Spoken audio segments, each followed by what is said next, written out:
wall. The wall's not at an angle to us.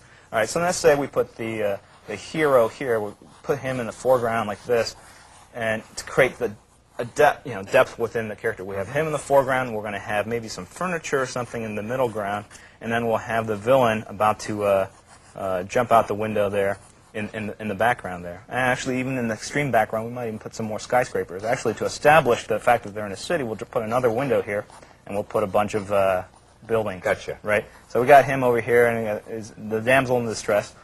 Although it could be a guy in distress, and this could be a superheroine. We don't That's want right. They can be anything. In today's world. But you'd better do it the way I told Right, you. right, because Okay. I never want to deviate from the writer's script there. Okay, so I've got that. This is it. So you've made your rough layout, and you know now where everything goes, and nothing will go off the page or off absolutely. the panel. From this point on, I can relax now because all the work has been The done. thinking has been Right, done. right, And you don't like to think, so that's over. right. So let's say start over here. I didn't mean that. Now we get the black pencil, and everybody can see. This will be fun. Go Okay, ahead. let's see. Well, we don't have. Okay, I'll start with the ear. A lot of times I'll start with. Yeah, you've parts always of the been face. big at ears. Yeah. Talk about that in the bullpen.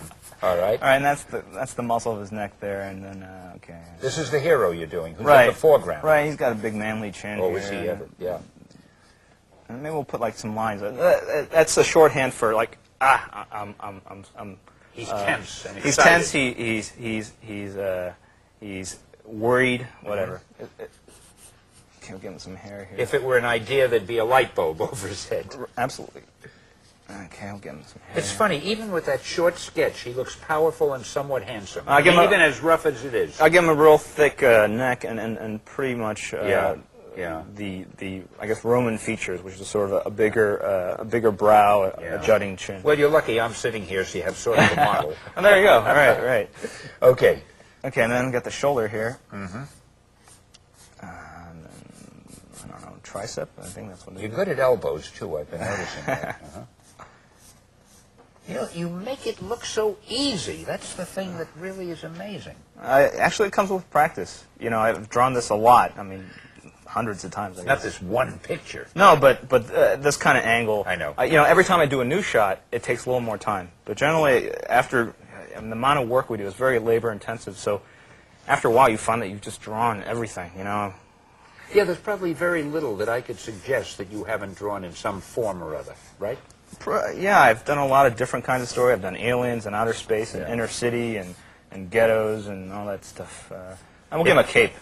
Okay. Well, he's a superhero. He's getting close to looking like someone. I know. But, we'll give him a glove. There we go. All right. All right. And then Now maybe, he's not Superman anymore. Right, Right. and Now you can mention it. It's all right, as long as it isn't him. right. And then we'll put like a diamond thing just to, that's just a design element or something like that. And then maybe a little rendering here.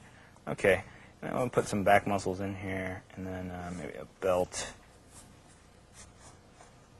And maybe the leg like that. I've always been good at drawing belts because apparently it's just two lines. That's right. But what I see with that is there's a cylinder here. There's like a disc. Like you were talking Boom. before, Right. everything is right. a basic shape. Right. And I've all these muscles here. All these muscles here have of which you round don't shape. know the names of. No, well, the arm ones are pretty simple. You know, those are the ones that Well, hurt. when you said in tibia PE. earlier, that really Tibia? impressed me. Well, Did you I? said something like that, tricep or something. Tricep, right? You can see what an expert Right, I but am. like the back muscles, I have no idea what they do. But I'm not one of these guys that's a real stickler that you have to put every muscle in there. I think the most important thing is the shape of the form, the shape of an arm, the shape of these various things, and how they interact with one another. Okay, so now we got him here, and actually maybe we'll put his hand here, right? Could you do me a favor? Could you give him a little beard, even though he's a hero? Well, maybe Just so that in no way does he look like any character that we may be familiar with. Right. Well, you know what? I'll tell you what. We'll put a little stubble here. Attaboy. There we go. Stubble's in these days, anyway. All right. That's great. Okay. Now he looks villainous, but that's okay, because today's heroes, many of them are rugged and It's the They ambiguous don't look hero. all that hero. And I'll tell you what, Yeah. we'll get the bigger marker and we'll give him a superpower. He can energize his fist. I don't know with what, but and we'll put here these. I call these Kirby crackles. I think he got started. It creates the illusion or aura of energy. That's absolutely right. Yeah. And you can just go on for these forever. I mean, there are people that just will spend hours on this. But since we don't have hours, that's the shorthand here. And to make it seem like there is some movement where he's coming forward, I'm going to have this sort of trail back. See? Oh, so you know the hand had come from Right, there. right. And there's ways, if there was a guy here and he had walked through the room and he's smoking a cigarette, I'll show that smoke waft through back. And so you can tell that story. You can show that he moved through the room without actually drawing it. It's interesting, Jim, the way you referred to this as shorthand, and this is shorthand. And in comic books, there are so many shorthand things that you do, these little dots and lines and speed lines that can tell a whole story without having to explain it. Right.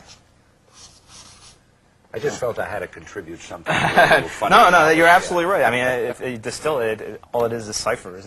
You know, because there's no way you can replicate reality here, nor would you want to. Anyway, all right, now we got I'll jump to the villain because since I've already mapped in the background, I don't have to worry that it's going to work or not. You know it'll fit. I know it's going to work. I think. So okay, we'll give the evil guy the villain a cape too. That way, I don't have to draw as much of him. And, that's right, because the cape hides a lot of the body. You got it. Smart. Right, and you know what? I think I'll even have the cape. Not that I would recommend kids to do this, right? But, you know, make it move like that. And from this comes 8.2 million sales, right? Well, there are a lot of people that helped. You know, Chris Claremont, the writer, and the whole Marvel marketing machine. You know, Marvel's very successful in the comics marketplace. They know what they're doing. You get your payoff later. Right. Now, this is the villain who's got the girl. Right. And you know what? We're going to give him a lot of armor.